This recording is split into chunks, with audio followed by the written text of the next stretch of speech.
এই যে দাঁড়িয়ে আছি, ঠিক আছে? তো এর আমার আর ওর মধ্যে একটা কিন্তু হালকা আকর্ষণ বল, যেটা কিন্তু আগের দিন বলেছিলাম, এটা কিন্তু চোখে দেখা যাচ্ছে না, চোখে কিন্তু দেখা যাচ্ছে না, কিন্তু পরস্পর একটা আমার সঙ্গে ওর আকর্ষণ আর ওর সঙ্গে একটা আমার আকর্ষণ হচ্ছে। এই যে দুটি বস্তু, এই যে দুটি বস্তু পরস্পর পরস্পরকে আকর্ষণ করছে, এখানে কিন্তু কোনো পৃথিবী নাই, এখানে আমি আছি আর প্রদ্যুম্ন আছে, এখানে কি পৃথিবী আছে? তাহলে এই যে দুজনের মধ্যে আকর্ষণ, এটা কি বল দ্বারা? মহাকর্ষ বল দ্বারা।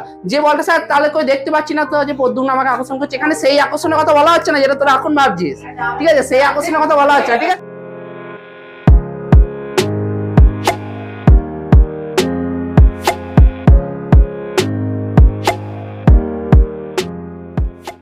স্পর্শ ছাড়া ক্রিয়াশীল বল। তো এখানে আগে ক্লাস 7-এ নিউটনের 3টে সূত্র ছিল, প্রথম, দ্বিতীয় আর তৃতীয়, যেটা ক্লাস 7-এ ছিল। এখন যেটা নিউটনের যেটা সূত্র, সেটা হচ্ছে নিউটনের মহাকর্ষ সূত্র। তো আমরা এই যে পৃথিবীর কেন্দ্রের মধ্যে এই যে মাটির মধ্যে স্পর্শ করে আছি, হাঁটা চলা করছি, এর একমাত্র কারণ হচ্ছে যে পৃথিবী আমাদের উপর একটা বল প্রয়োগ করছে, যে বলটার নাম হচ্ছে যে অভিকর্ষ বল। অভিকর্ষ বল, অভিকর্ষ বল কোন দিকে প্রয়োগ করছে? আমাদের কেন্দ্রের দিকে। কোন দিকে প্রয়োগ করছে? কেন্দ্র। কেন্দ্র মানে কিন্তু এই ভূপৃষ্ঠটা নয়, ভূপৃষ্ঠ থেকে আরো গভীরে, ভূপৃষ্ঠ থেকে আরো 6000 সামথিং কিমি, সামথিং মানে 6700 না 6600 সামথিং কিমি নিচের যে স্তরটা, সেটাকে বলা হচ্ছে পৃথিবীর কেন্দ্র, মানে মাটির একদম গভীরে। এই গভীরে মানুষের বা কোনো প্রাণী যাওয়ার কোনো সম্ভব কখনোই নয়। তাহলে পৃথিবী আমাদের ওপর একটা বল প্রয়োগ করছে, যে বলটার নাম হচ্ছে যে অভিকর্ষ বল। এই অভিকর্ষ বলের জন্যই আমরা হাঁটাচলা করতে পারছি এবং পৃথিবীর মধ্যে চুম্বকের মতো আকর্ষণ করে আছি। তাহলে অভিকর্ষ বল কোন দিকে প্রয়োগ করছে? পৃথিবী আমাদের ওপর বল প্রয়োগ করছে বলি আমরা কেন্দ্রের মধ্যে মানে পৃথিবী পৃষ্ঠের মধ্যে আটকে ধরে আছি। যদি অভিকর্ষ বল না থাকতো তাহলে আমরা সব মহাশূন্যের মধ্যে কি বেড়াতাম? ভেসে বেড়াতাম। তাহলে পৃথিবী এবং পৃথিবীর ওপর থাকা একটা বস্তুর ওপর, পৃথিবী একটা বস্তু হিসেবে আমি ধরছি আমাকে নিজেকে বস্তু, ঠিক আছে? পৃথিবী এবং পৃথিবীর ওপর রাখা একটা বস্তুর উপর যে বলটা কাজ করে সেটার নাম হচ্ছে অভিকর্ষ বল। কি বল? অভিকর্ষ বল। এই অভিকর্ষ বলের জন্য কি হচ্ছে, আমরা পৃথিবী পৃষ্ঠের মধ্যে চুপচাপ দাঁড়িয়ে আছি। যদি না থাকতো আমরা কি হতাম? সে মহাশূন্যে কিরকম বেড়াতাম? ভেসে বেড়াতাম। বেশ, এটা ক্লাস 7-এর টপিক। এখন যেটা আছে সেটা হচ্ছে যে মহাকর্ষ বল, যেটা নাম হচ্ছে যে মহাকর্ষ বল। কথা বলবি না। দেখ, মহাকর্ষ বল কোথায় কাজ করে? মহাকর্ষ বল এই মহাবিশ্বের মধ্যে, মহাবিশ্ব মানে পৃথিবী তার মধ্যে আছে, তার সঙ্গে নক্ষত্র গ্রহ সমস্ত কিছু আছে। মহাবিশ্ব হচ্ছে গোটাটা, পৃথিবীর বাইরের অংশ, ঠিক আছে? মহাবিশ্বের যে কোনো দুটি বস্তুর মধ্যে যে বলটা কাজ করে তার নাম হচ্ছে যে মহাকর্ষ বল। মহাবিশ্বের যে কোনো দুটি বস্তুর মধ্যে যে বলটা কাজ করে তার নাম কি বল? মহাকর্ষ বল। ঠিক আছে? তাহলে মহাকর্ষ বলটার যে আকারটা সেটা হচ্ছে যে অভিকর্ষ বলের থেকেও আরো বড়। আর মহাকর্ষ বলের মধ্যে একটা ছোট্ট পাড়া পার্ট হচ্ছে কি বল? অভিকর্ষ বল। মহাকর্ষ বলটা মায়ের মতো, আর অভিকর্ষ বলটা তার পেটে একটা ছোট্ট কিসের মতো? শিশুর মতো। ঠিক আছে? তো মহাকর্ষ বল কোথায় কাজ করে? মহাবিশ্বের মধ্যে যে কোনো দুটি বস্তুর মধ্যে যে বলটা কাজ করে সেটা হচ্ছে যে কি বল? মহাকর্ষ বল। এই যে অভিকর্ষ বল আমি বললাম, ভালো করে শুনবি, এটা মুখস্থ টপিক নয় কিন্তু পুরোপুরি বোঝার টপিক।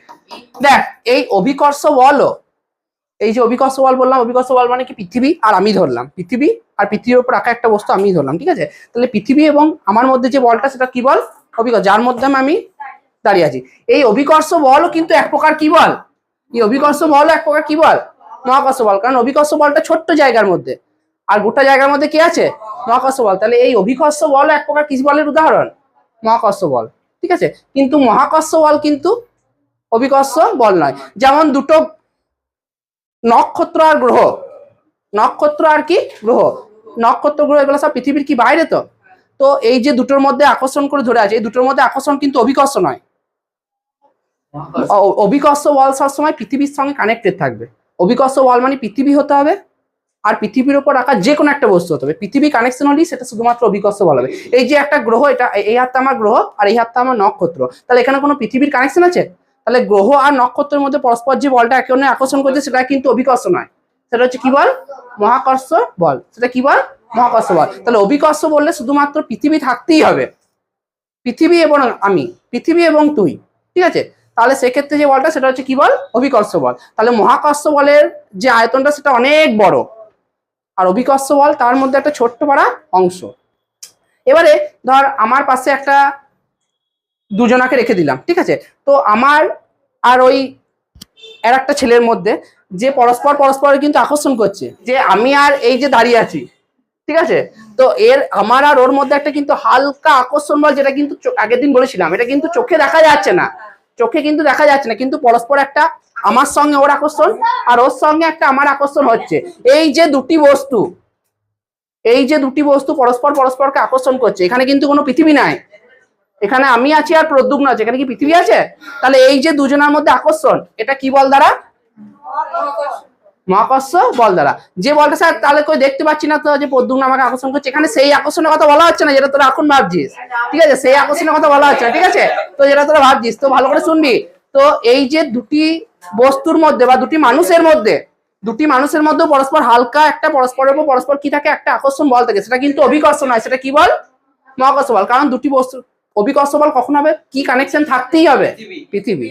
অভিকর্ষের মধ্যে সবসময় একটা বস্তুকে কি হতে হবে, একটাকে পৃথিবী হতেই হবে, আর একটাকে অন্য কিছু হলেও হবে। তাহলে অভিকর্ষ বলের ক্ষেত্রে পৃথিবীর উল্লেখ অবশ্যই থাকবে। তাহলে আমার আর ওই প্রদ্যুম্নের মধ্যে কি বল যেটা পরস্পর আকর্ষণ করে, সেটা কি বল? মহাকর্ষ বল। এরকম পৃথিবীর যে কোনো দুটি বস্তুকণা পরস্পরকে কি করে, নিজের দিকে কেন্দ্রের মানে নিজের দিকে কি করে, পরস্পর কি করে, আকর্ষণ করে। এই আকর্ষণটা আমরা কিন্তু উপলব্ধি করতে পারি না, বা এটা মাপার কোনো যন্ত্রও নেই। তো ভালো দিয়ে সেইটা দিয়ে বিজ্ঞানী নিউটন তার যে সূত্র, সেটা হচ্ছে নিউটনের মহাকর্ষ সূত্র। এটা হচ্ছে যে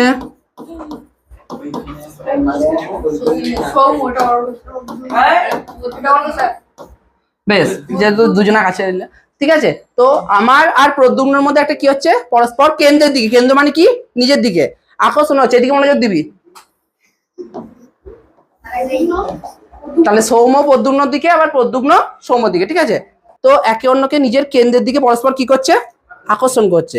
এই আকর্ষণটা আমরা উপলব্ধি বা চোখে দেখতে পাচ্ছি না। তো এই আকর্ষণ বলের মান দুটো জিনিসের উপর নির্ভর করে। আমি প্রথম থেকে আবার বলছি, আগের দিনের ওই চ্যাপ্টার থেকে। দুটো জিনিস কি কি? ধরলাম আমার ভর হচ্ছে যে m1, ভরকে লেখা হয় ম্যাস বলে m, আর প্রদ্যুম্ন ভর হচ্ছে যে m2, আর আমার আর প্রদ্যুম্নের মধ্যে মধ্যবর্তী যে দূরত্ব, সেটাকে লিখলাম ডিস্টেন্স মানে d, মধ্যবর্তী দূরত্ব। এই দুটোর মধ্যে মধ্যবর্তী দূরত্ব হচ্ছে d। তাহলে এই যে দুজনা পরস্পর কেন্দ্রের দিকে আকর্ষণ করছে, এই আকর্ষণ বলটা দুটো জিনিসের উপর নির্ভর করছে। কি? তাদের ভরের যে গুণফল, ভরের গুণফল মানে m1 এর সঙ্গে m2 কি গুণ। তাহলে বলকে এদিকে, বলকে লেখা হয় ফোর্স দিয়ে, নাকি এফ। ভালো করে শুনবি, হচ্ছে যে ভরের গুণফলের সমানুপাতি, সমানুপাতি চিহ্নটা কিরকম, ঠিক এরকম। এটা হচ্ছে কি চিহ্ন? সমানুপাতি। ভরের গুণফল মানে কি m1 এর সঙ্গে m2 কি হবে, m1 গণিত। তাহলে আমার আর প্রদ্যুম্নের মধ্যে যে পরস্পর কেন্দ্র আকর্ষণ হচ্ছে, সেটা এক নাম্বার কার উপর নির্ভর করছে, ভরের গুণফলের কি সমানুপাতি। আর দু নাম্বার কি, আমাদের যে দুজনার যে দূরত্ব আছে, তাদের বর্গের দূরত্বটাই কি নামে লেখা হয়েছে, d। তাহলে তার দূরত্বের বর্গের ব্যস্তানুপাতি হলে কি করে লিখতে হয়, 1 আকারে। ব্যস্তানুপাতি মানে কি, সরল সম্পর্ক আর ব্যস্ত সম্পর্ক আগের অঙ্কে পড়েছি, যে একজনা যদি কমে আর আরেকজনা যদি কমে, দুটোই যদি সমান হয়, তাহলে সেটাকে বলা হয় সরল সম্পর্ক। একজনা কমছে মানে যদি এদিকে লোক সংখ্যা যদি বাড়ে, দিন সংখ্যা কমবে। বেশি লোক যদি আমি নিই কোনো কাজে, তাহলে সেক্ষেত্রে দিনটা কি লাগবে, কম লাগবে। লোক সংখ্যা বাড়লে দিন সংখ্যা কমছে, মানে কি সম্পর্ক, ব্যস্ত সম্পর্ক। তাহলে দেখ, সরল ব্যস্তর ক্ষেত্রে কি হবে, লিখতে হয় 1/d, ওপর লিখতে হয় কি 1। আর কি বললাম, তাদের দূরত্বকে লেখা হচ্ছে কি দিয়ে, d।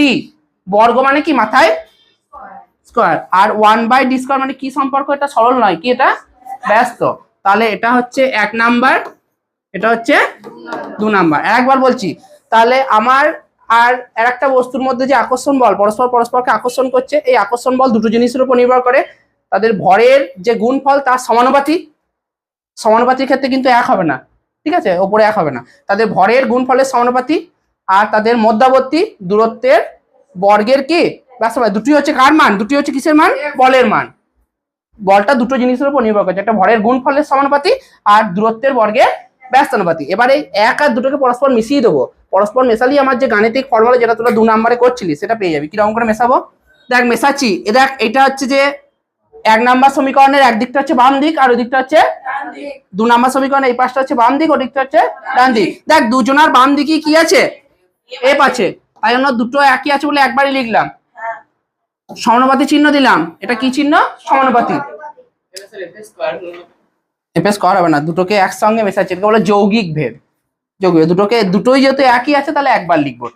এইটা কি দুটো কি একই আছে, এটাকে পরস্পর কি করে দেবো, পরস্পর গুণ। তাহলে কিরকম করে লিখবো দেখ, m1 into m2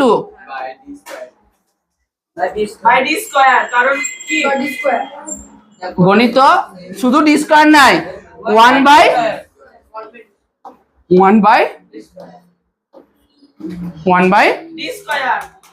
D square. তাহলে যেহেতু এফ দু জায়গাতেই আছে, 1 নাম্বারও আছে, 1 নাম্বারও বাঁ দিকে আছে, 2 নাম্বারও কি আছে বাঁ দিকে, তাই জন্য এফটা কবার লিখবো, একবার। সমানুপাতিক চিহ্ন দিলাম যেটা আছে, দিয়ে দুটোকে এখানে কি দুটোই এক, এটা তো ভরের জন্য আর এটা কিসের জন্য, দূরত্বের জন্য, ঠিক আছে। পরস্পর যেহেতু এক নাই, পরস্পর কি করে দিলাম, পরস্পর গুণ। প্রথমে m1 m2 দিয়ে গণিত দিয়ে কি 1 বাই ডি স্কয়ার। এবারে দেখ m1 এর নিচে 1, m2 এর নিচেও কি, ভালো করে তাকাবি কিন্তু। তাহলে এফ সমানুপাতিক চিহ্ন, কাটাকুটি গেলে তো খুব ভালো হতো, কিন্তু কাটাকুটি না গেলে ওপরের সবকটা গুণ হয় আর নিচের সবকটা গুণ হয়। তাহলে দেখ m1 ইন্টু m2 আর নিচে ওখানে কত আছে, এই তিনটে তো উপরে আছে, এইটা এইটা আর এইটা তো উপরে আছে, মানে লবে আছে, তো এই তিনটে গুণ করলে কি হবে, m1 গণিত m2, একের তো কোনো দাম নেই, আর নিচে কত লিখবো,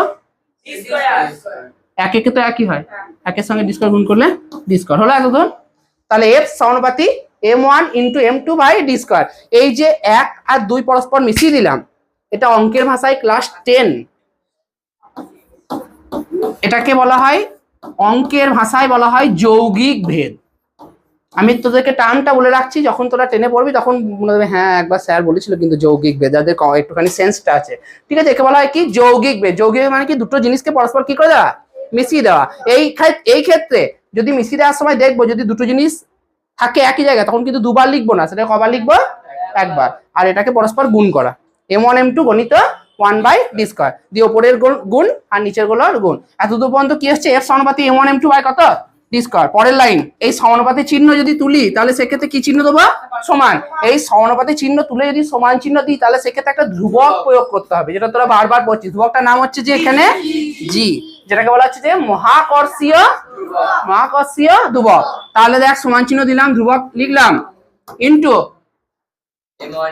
m1 m2 বাই কত, ডি স্কয়ার। জি এর নিচে কিছু নাই মানে, তাহলে পরের লাইনে এফ সমান, জিটা কোথায় আছে, ওপরে না নিচে, তাহলে জি আর ওপরে কে কে আছে, m1 m2 বাই গুণ না দিলে হবে, যদি এর সঙ্গে যদি বি গুণ করিস তাহলে পরের লাইনে কি লিখিস, এ বি লিখিস তো। সেরকম আমি এটা আর গুণ চিহ্ন দিলাম না, m1 ইন্টু m2 কে একবারে m1 m2 লিখে দিলাম। তাহলে এটা হচ্ছে যে নিউটনের সূত্রের, মহাকর্ষ সূত্রের কি রূপ, গাণিতিক রূপ, যেখানে এফ হচ্ছে যে মহাকর্ষ বল, জি হচ্ছে মহাকর্ষীয় ধ্রুবক, m1 হচ্ছে আমার ভর, m2 হচ্ছে প্রদ্যুম্নর ভর, আর ডি হচ্ছে যে আমার আর প্রদ্যুম্নর মধ্যে ডিস্টেন্স, ঠিক আছে। এটা হচ্ছে যে এখানকার মধ্যে নিউটনের মহাকর্ষ সূত্রটা আছে প্লাস তাদের মধ্যে গাণিতিক ফর্মুলা। এবারে এই যে জিটা লিখলাম, এই জিটাকে বলা হচ্ছে কি, মহাকর্ষীয় ধ্রুবক। এই মহাকর্ষীয় ধ্রুবক কাকে বলে, মহাকর্ষীয় ধ্রুবক কাকে বলে, যখন আমরা নিউটন জানিছিলাম তখন দেখবি ওই বলচাপে 1 নিউটন কাকে বলে বা 1 ডাইন কাকে বলেছিল, তো পরীক্ষায় আসে যে মহাকর্ষীয় ধ্রুবক কাকে বলে। বলছি যে দুটি একক ভরের বস্তু, দুটি কি ভর, একক ভর। একক ভর মানে কি, যে বস্তুটার মধ্যে ভরের পরিমাণটা কত, বস্তুটার মধ্যে ভরের পরিমাণ 1, সেটা কেজি হতে পারে, 1 অথবা কি হতে পারে গ্রাম। কেজি আর গ্রাম মানে কি, একটা সিজিএস পদ্ধতিতে আর একটা এসআই পদ্ধতিতে। একক ভরের বস্তু একক দূরত্বে থেকে, একক দূরত্ব মানে কি, তাদের মধ্যে ডিস্টেন্স। একক মানে কি, মানে দুটি বস্তুর মধ্যে দূরত্বের পরিমাণটা কত, একক মানেই ভাবি কত, 1।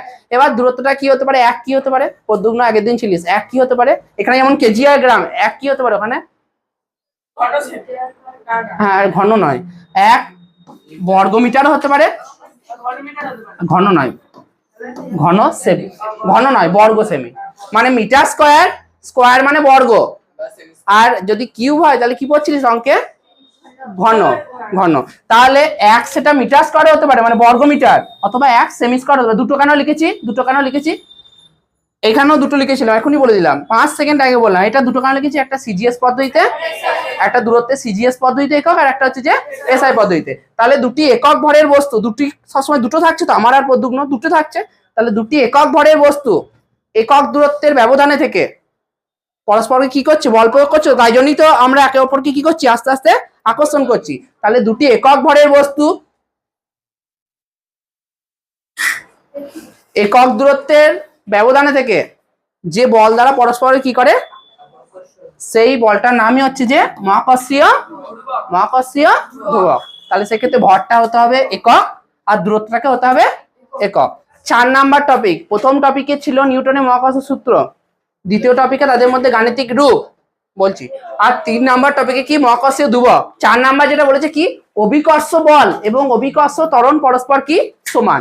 একক ভরের কোনো বস্তুর অভিকর্ষ বল এবং অভিকর্ষ ত্বরণ পরস্পর সমান। এখানে দুটো টার্মের মানে আগে জানতে হবে। অভিকর্ষ বল মানে কি বললাম, যে বল দ্বারা আমাদেরকে কি করে রেখেছে, আকর্ষণ করে রেখেছে। আর অভিকর্ষ যে ত্বরণ মানে কি বললাম, এরপরে পায়ে পড়বে। এইদিকে অভিকর্ষ ত্বরণ মানে কি বললাম, এই যে আমাদের উপর বল প্রয়োগ করছে, তো এই অভিকর্ষ বলের প্রভাবে কোন একটা ইটকে যদি ছুড়ে দিস, তাহলে তখন সেটা একটা বেগ নিয়ে নিচে নামে। তো দেখবি ইটকে যখন ছুড়বি, সেটা যে আস্তে আস্তে স্পিডে যাচ্ছিল, কিন্তু পড়ার সময় ধপ করে পড়ে দেখবি, মানে নামার সময় বেগটা কি হয়, সবসময় বেশি হয়। তাহলে কোনো একটা বস্তু যখন নিচের দিকে পড়ছে, তখন তার মধ্যে কোন বলের প্রভাবে নিচের দিকে পড়ছে, অভিকর্ষ। তাহলে অভিকর্ষ বলের প্রভাবে যখন কোনো বস্তু নিচের দিকে পড়ছে, তখন তার মধ্যে যে বেগের পরিমাণটা যে বাড়ে, বেগ বৃদ্ধিকে কি বলা হয়, বেগ বৃদ্ধিকে সময় গতিচাপটা ত্বরণ, আর বেগ কমাটাকে তারই ভাই মন্দন। মনে পড়ছে সময় গতিতে? তাহলে এই কথা নয়, তাহলে যখন কোনো একটা বস্তু নিচের দিকে পড়ছে, তার বেগটা কি হচ্ছে, বাড়ছে।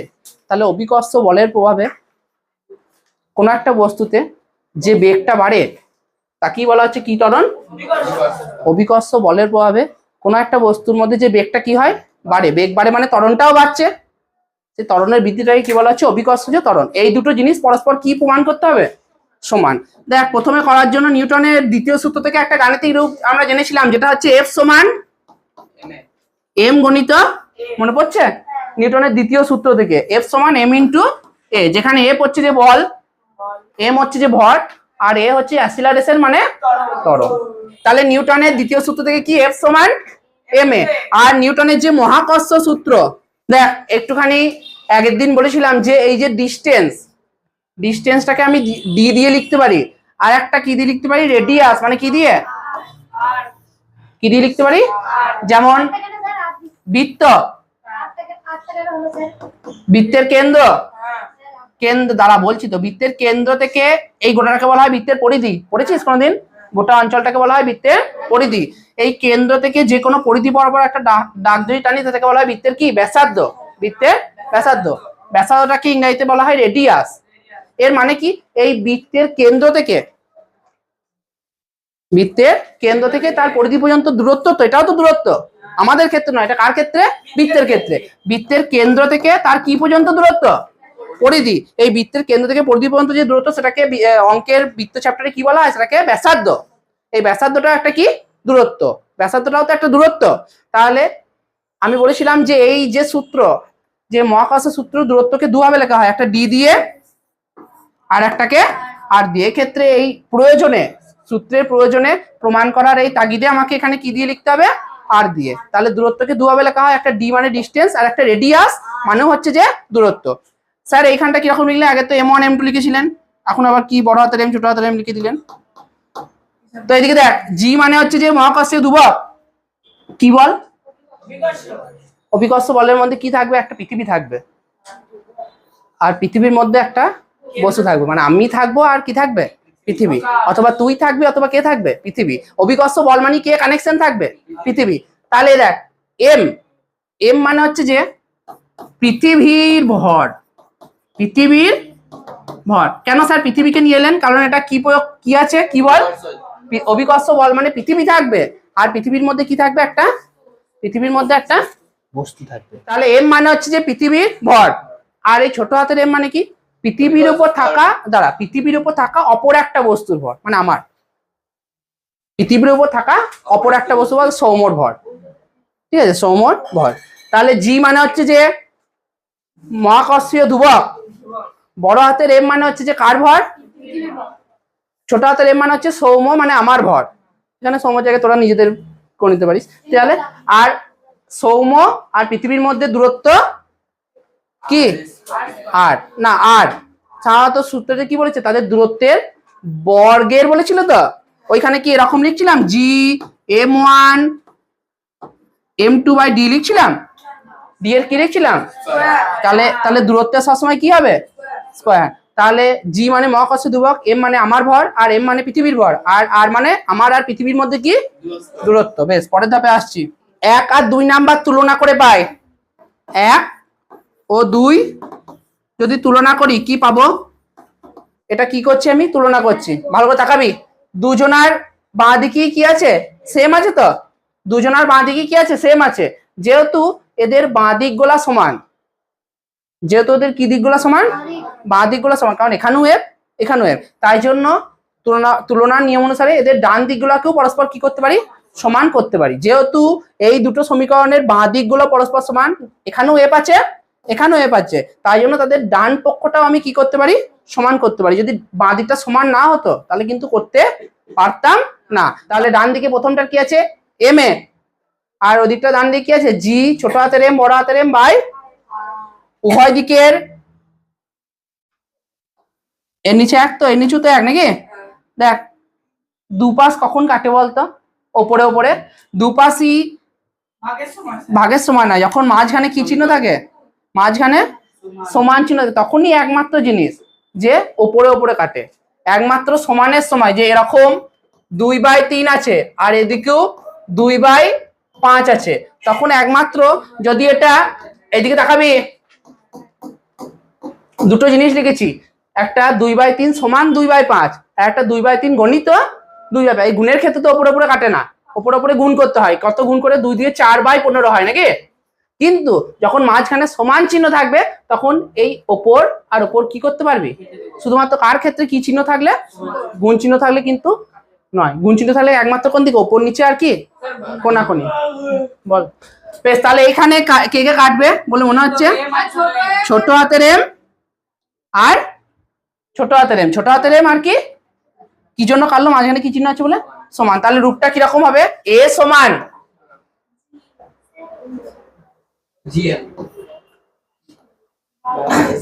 জি এম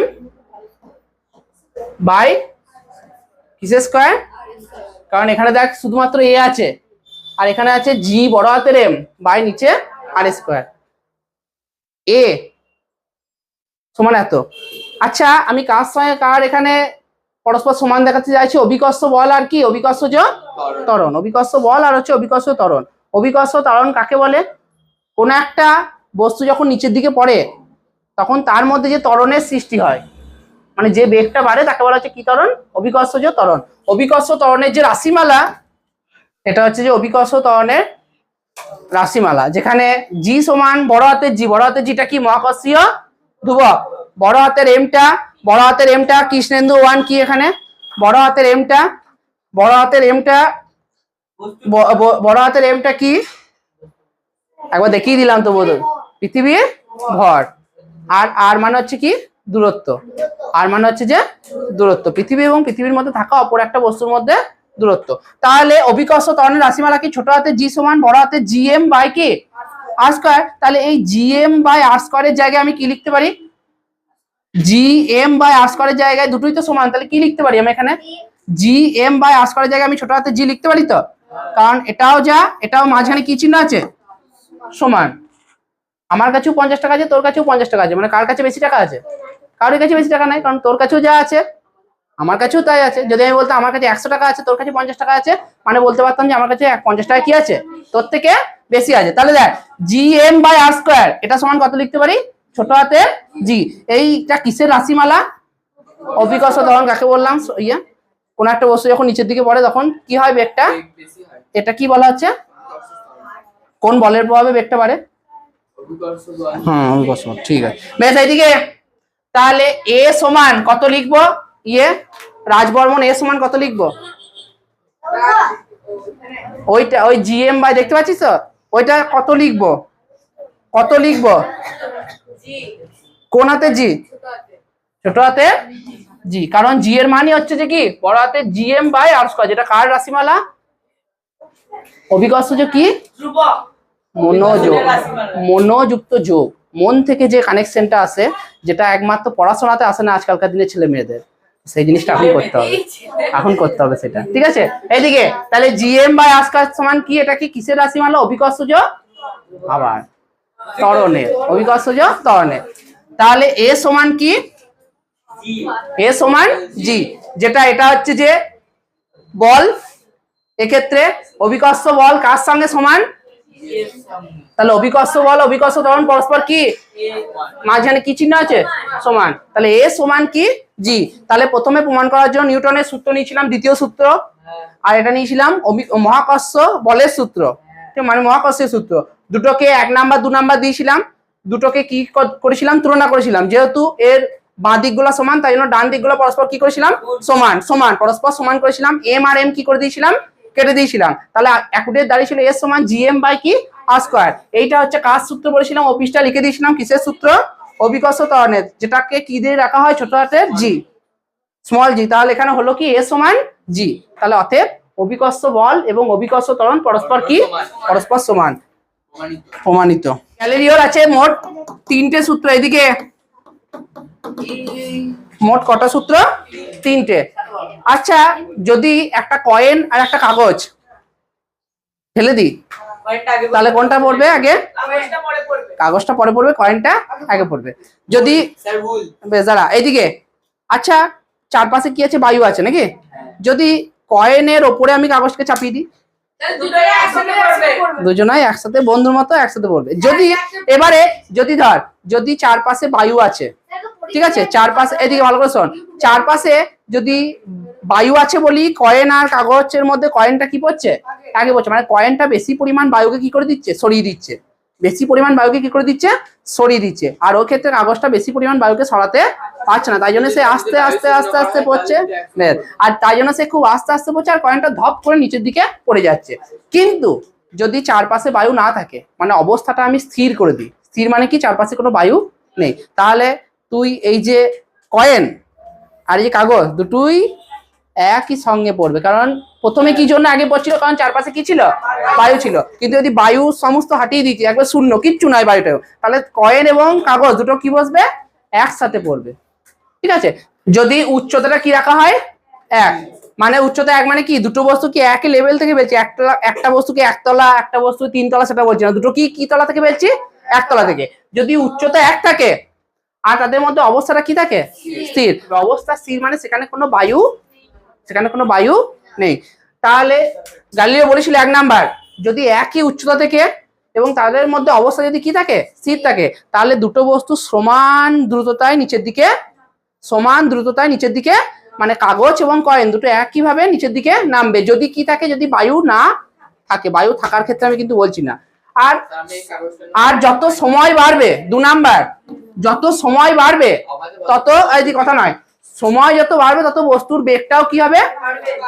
পেনটাকে যদি আমি এই যে ছুড়লাম, যত ধীরে ধীরে বলছি, কিন্তু যদি ভট করে ফেলি না, ভেঙে যাবে বলে আমি ফেলছি না, ফেলে দিলি সঙ্গে সঙ্গে নিচে যখন কোনো বস্তু পড়ে তখন তার বেগটা কি হয়? বাড়ে।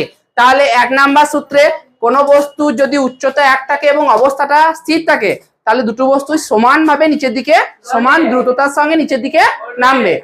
সময় বাড়ার সঙ্গে সঙ্গে বস্তুর বেগটা কি হবে? বাড়বে। মনোযোগটা এদিকে দিবি। আর 3 নাম্বার, যদি আমি একটা ঢেলাকে যদি এইভাবে কোনাকুনি ছুরি, ঢেলা বা একটা ইয়েকে বা একটা পাথরকে যদি আমি এইভাবে তির্যক ভাবে ছুরি, তির্যক ভাবে ছুরি, তাহলে সে অনেকটা, যদি সোজা ভাবে পড়ে তাহলে বেশিটা পথ অতিক্রম করবে না দেখবি। কিন্তু আমি যদি এরকম করে চাগিয়ে ছুরি, তাহলে অনেকটা পথ গিয়ে তো পড়বে, তাহলে অনেকটা গিয়ে তো পড়বে, তারই মাথায় গিয়ে পড়বে, মাথায় ফেটে যাবে। তোরা অনেক সময় করিস এই কিছু পারছিস, বেশি হয় শীতকালের দিনে অনেকজনে যারা কক খেলে, ব্যাডমিন্টন খেলে, দেখবে আশেপাশে গাছ থাকে, দিয়ে গাছ আটকে যায়, দিয়ে তখন ঢেলা দিয়ে এরকম করে পারতে হয়, ঠিক আছে? তাহলে সেক্ষেত্রে ঢেলাটা অনেকজন এরকম করে ছোড়ে, আবার অনেকজন তির্যক ভাবে ছোড়ে। মানে পুরো একদম 45 ডিগ্রি কোণের মধ্যে ছাড়া ছড়ে নিচের দিকে বস্তুটা বেশি দূরত্ব যাচ্ছে না যেটাকে তির্যকভাবে ছুটছি সেটা বেশি দূরত্ব যাচ্ছে তির্যকভাবে। তাহলে সময় বাড়ার সঙ্গে সঙ্গে বস্তুর যে দূরত্ব বা পথটাও কি হবে বাড়বে যদি কি হবে ছুটি জিনিসটাকে তির্যক হবে। তাহলে তিনটে সূত্র যে উচ্চতা যদি 1 থাকে এবং অবস্থা যদি কি থাকে স্থির অবস্থা মানে কি ছোড়া তোকে ছুড়বো এবারে স্থির অবস্থা মানে তাহলে অবস্থা স্থির মানে যেখানে বায়ু নেই। তাহলে উচ্চতা 1 এবং স্থির অবস্থা থেকে প্রত্যেকটা বস্তু সমান দ্রুততায় নিচের দিকে পড়বে। 2 নাম্বার সময় বাড়ার সঙ্গে সঙ্গে তার বেগটাও বাড়বে আর সময় বাড়ার সঙ্গে সঙ্গে তার দূরত্বটাও বাড়বে। তিনটে সূত্র। পরের কোশ্চেন 6 নাম্বার টপিক। তাহলে প্রথম টপিক কি নিউটনের মহাকর্ষ সূত্র, দ্বিতীয় টপিক তাদের মধ্যে গাণিতিক রূপ, 3 নাম্বার টপিক মহাকর্ষীয় ধ্রুবক, 4 নাম্বার টপিক ওই যে প্রমাণটা এ সমান কি জি, 5 নাম্বার টপিক কার সূত্র গ্যালিলিও সূত্র, 6 নাম্বার টপিক হচ্ছে যে কোনো বস্তুর ওজন শূন্য হতে পারে কি, কোনো বস্তুর ওজন শূন্য হতে পারে কি, হলে কোথায় হতে পারে সেটা। সাধারণত ওজনকে লেখা হয় ওয়েট মানে ডব্লিউ এম ইন্টু জি।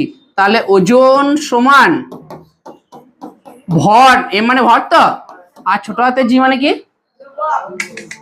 ওটা অভিকর্ষজ ত্বরণ, অভিকর্ষজ ত্বরণ মানে অভিকর্ষ বলের প্রভাবে যে বেগটা বাড়ে নাকি সেটা কি তো অভিকর্ষ ত্বরণ বলে। তাহলে ডব্লিউ সমান কি এম ইন্টু জি, ডব্লিউ সমান এম ইন্টু জি, ডব্লিউ সমান বড় হাতের জিটা মহাকর্ষীয় ধ্রুবক আর এটা কি হাতের জি মাথায় রাখতে হবে। ওজন সমান ভর ইন্টু কি অভিকর্ষজ ত্বরণ। তাহলে কোনো একটা বস্তুর অভিকর্ষজ এদিকে কোনো একটা বস্তুর অভিকর্ষ ত্বরণের মান যদি আমি এখানে শূন্য বসাই তাহলে কি হবে ডব্লিউ সমান এম ইন্টু জি এর মান কত শূন্য, কোনো সংখ্যার সঙ্গে শূন্য গুণ করলে কত হয়ে যায় তাহলে কোনো একটা বস্তু যদি অভিকর্ষ ত্বরণের মানটা শূন্য হয় তাহলে তার ওজনটাও কি হবে শূন্য। এবার অভিকর্ষ ত্বরণের মান কোথায় শূন্য হবে, সাধারণত দেখ যেখানে বায়ুমণ্ডলের অস্তিত্ব নেই। 1 নাম্বার হচ্ছে যে মহাকাশে বায়ু আছে, বায়ু নাই বলি সেখানে সেই উড়ে উড়ে থাকে, দেখবি টিভিতে হয়তো দেখেছিস, হয়তো সেখানে বায়ুমণ্ডলের কোনো অস্তিত্ব নেই। মহাকাশে নক্ষত্র বা গ্রহের মধ্যে সেখানেও কি নেই বায়ুমণ্ডল নেই, সেখানে বায়ুমণ্ডল নেই বলে সেখানে অভিকর্ষজ ত্বরণটাও কি হবে শূন্য। যেহেতু বায়ু নেই তাই জন্য বেগটাও থাকবে না, বায়ু নেই বলে সেই বেগটাও কি থাকবে না এদিকে। তাহলে কোথায় কোথায় অভিকর্ষ ত্বরণের মান শূন্য, যে কৃত্রিম উপগ্রহ মানে গ্রহ নক্ষত্র, পৃথিবীর বাইরে মানে মহাশূন্যে, আর হচ্ছে পৃথিবীর একবারে কেন্দ্রে। পৃথিবীর কেন্দ্র মানে কি এইটা পৃথিবীর কেন্দ্র, আচ্ছা পৃথিবীর কেন্দ্র মানে ময়ূর কোনটা এইটা, কোনখানে কতটা ভেতরে 6000 সামথিং, যেখানে আমরাও যেতে পারবো না কেউই যেতে পারবে না, সেখানে বায়ুমণ্ডলও নেই।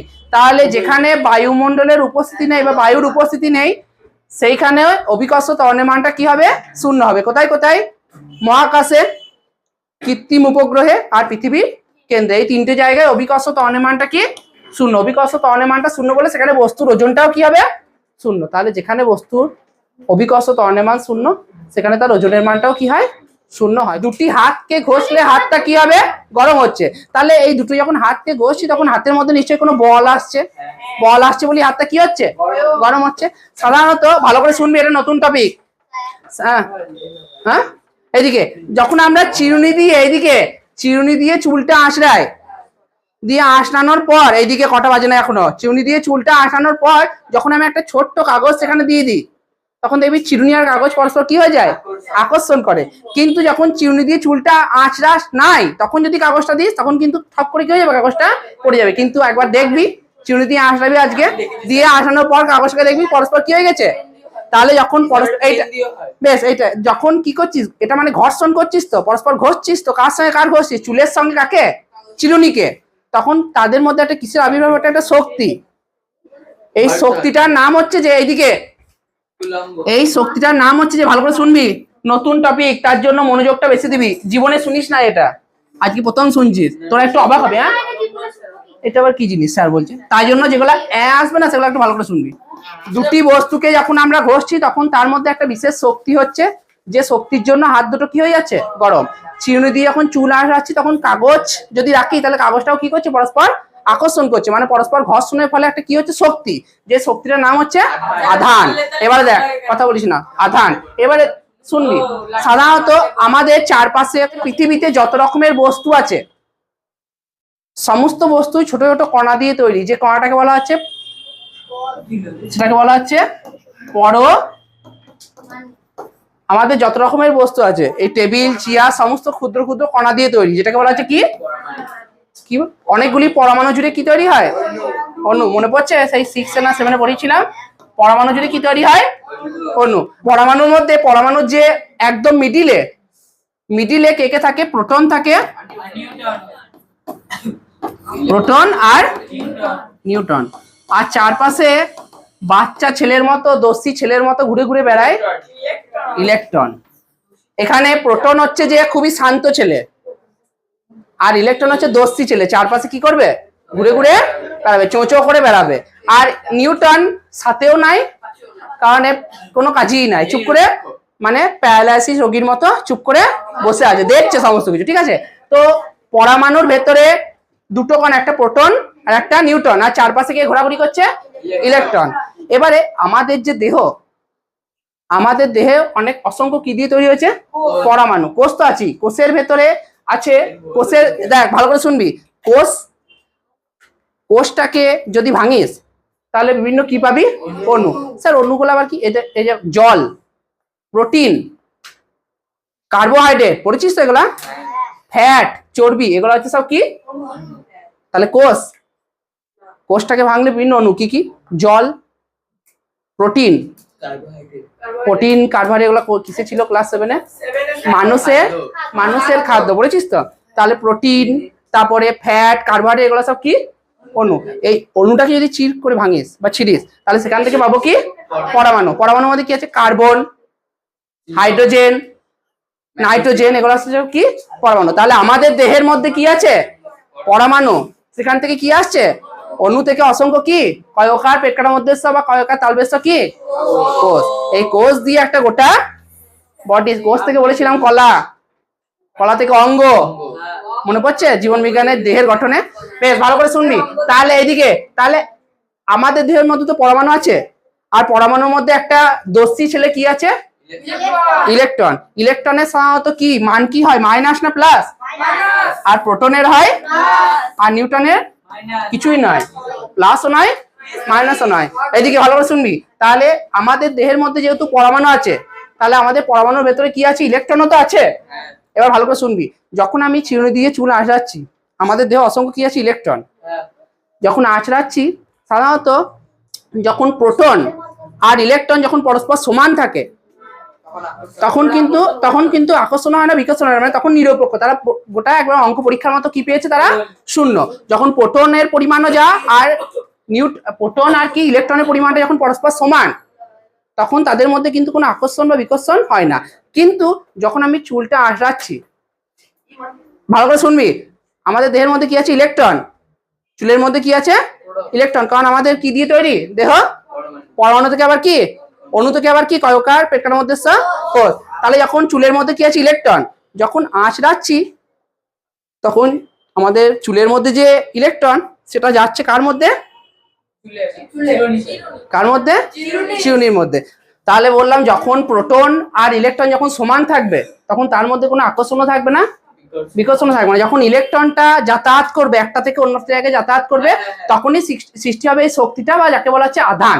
তাহলে এইদিকে কথা শুনবি, চুল থেকে ইলেকট্রন কোন দিকে যাচ্ছে? মানে ইলেকট্রন মানে কিরকম? মাইনাস। তাহলে চুলের মধ্যে যে মাইনাস গুলো আছে সেগুলো কোথায় যাচ্ছে? চিরুনির মধ্যে। মানে ইলেকট্রনটা একটা জায়গা থেকে কোথায় যাচ্ছে?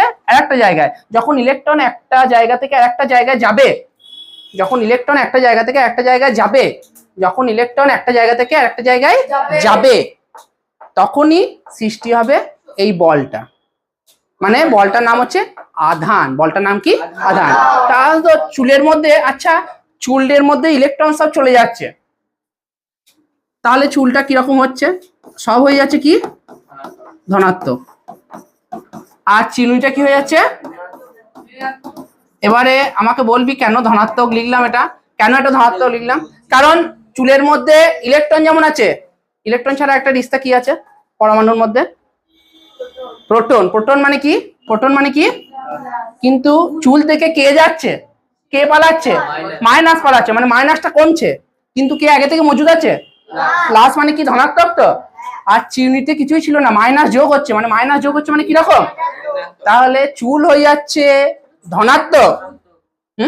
চুল যা ভাববি মনে মনে যা ভাববি, চুল হয়ে যাচ্ছে কি ধনাত্মক, কারণ মাইনাস গুলো সব টেনে নিচ্ছে কে? চিরুনি। আর চিরুনি যেহেতু টেনে নিচ্ছে মাইনাস, তাই হয়ে যাচ্ছে কি ঋণাত্মক। সাধারণত একটা ধনাত্মক আর ঋণাত্মক বস্তু পরস্পর কি করে?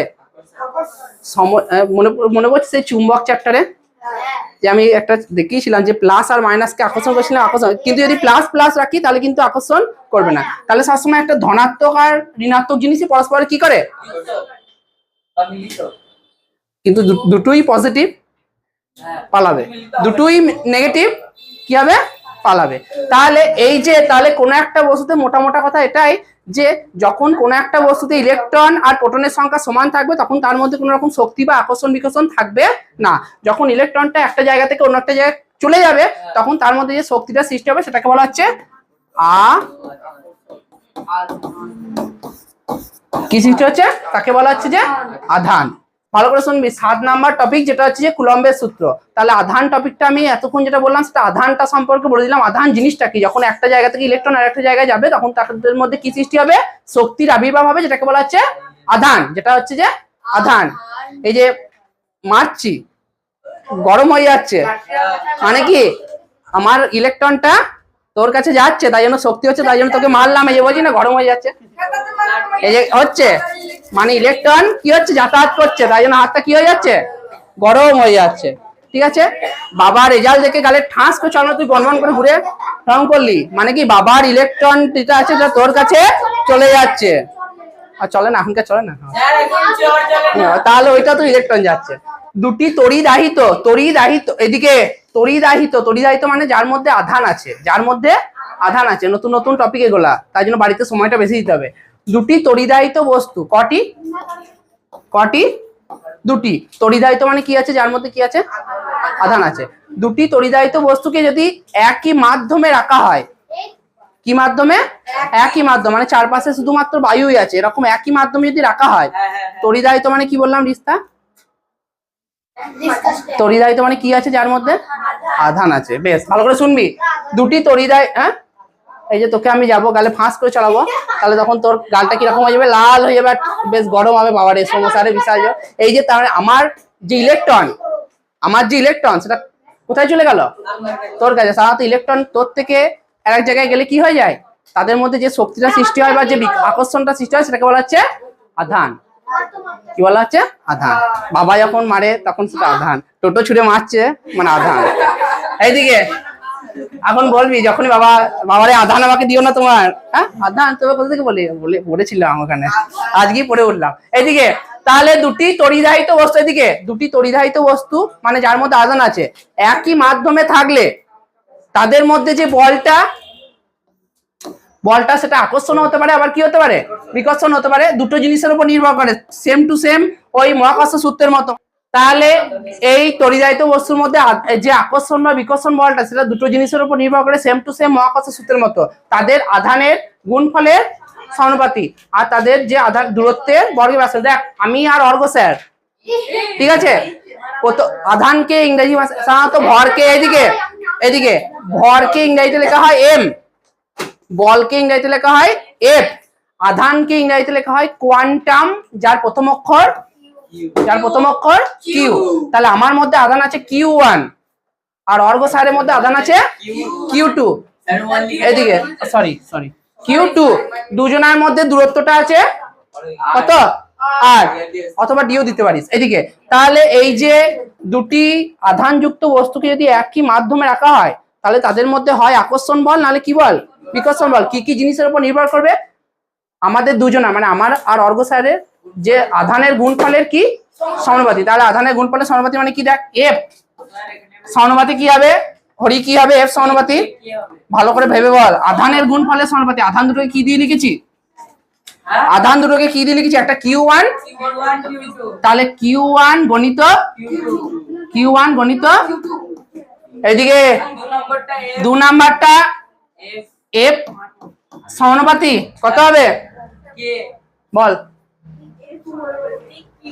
না কিউ নয়, তাদের দূরত্বকে কি দিয়ে লিখেছি আর, বর্গ মানে আর স্কয়ার, আর ব্যস্তানুপাতি মানে কি হবে লিখতে হবে, ওপরে কি লিখতে হবে, ওপরে 1 আর নিচে আর স্কয়ার। এইদিকে তাহলে এই আকর্ষণ বা বিকর্ষণ বলটা আধানের গুণফলের সমানুপাতি। আধানের গুণফল মানে Q1 গণিত Q2, এটা হচ্ছে আধানের কি গুণফল। এদিকে সরচুকুলি এদিকে, আর এদিকে বলটা হচ্ছে যে দূরত্বের বর্গ, বর্গ মানে মাথায় স্কয়ার, তার ব্যস্তানুপাতি কি করে বুঝবো, 1 দিয়ে থাকলে।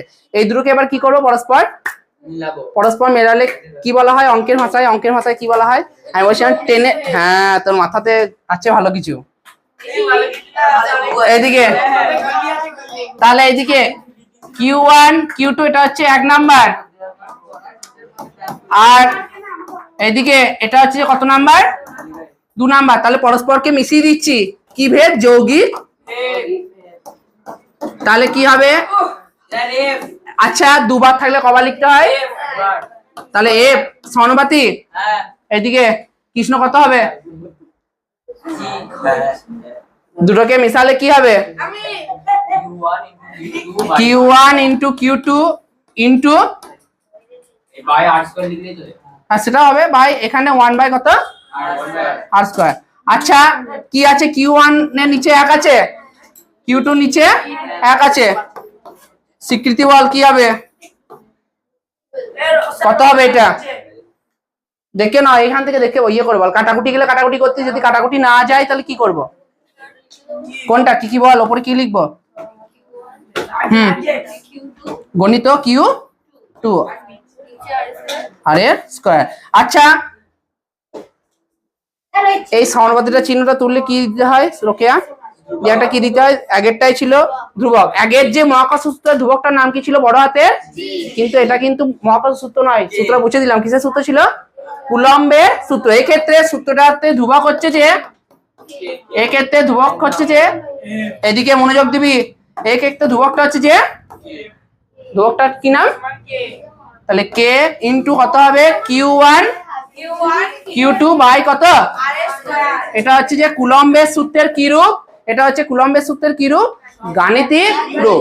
তাহলে দুটো গাণিতিক রূপ ছিল, একটা মহাকর্ষ সূত্রের যেটা হচ্ছে F সমান বড় হাতের G M1 M2 বাই কি d স্কয়ার, অথবা আর স্কয়ার দিতে পারি, আর কুলম্বের সূত্র কি F সমান K Q1 Q2 by r square. কিউটা কি বোঝাচ্ছে, কিউটা কি বোঝাচ্ছে, কিউটা কি আধান, গরম ওইটা, ঠিক আছে।